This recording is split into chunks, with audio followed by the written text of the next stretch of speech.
He walked to that bridge every day for a week. Same time, same hesitation. But on Friday, he stood still a little longer, because that day someone sat next to him and said one sentence that changed everything.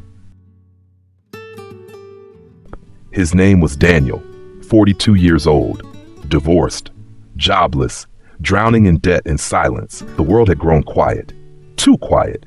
He didn't want attention, he just wanted peace, or an end to the noise in his mind. For 6 days, he walked to the old footbridge near 7th Street. He'd lean over the railing, breathe, and think, would anyone even notice? On Friday, it was colder, windier. He stood there longer than usual, hands shaking, but not from the wind. Then, someone sat next to him. Didn't say hello, didn't ask if he was okay, just sat. After a long silence, the stranger said, "You look like someone who's holding the world together, even if no one sees it."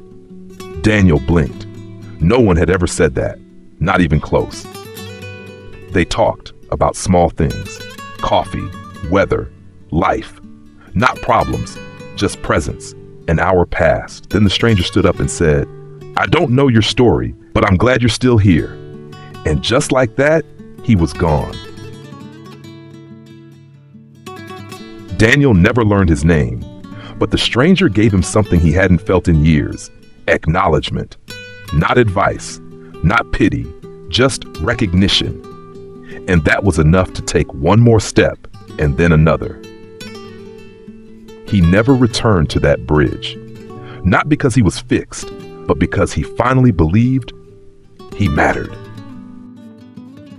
Have you ever been saved by a moment you didn't expect, or saved someone else without knowing? Share it below.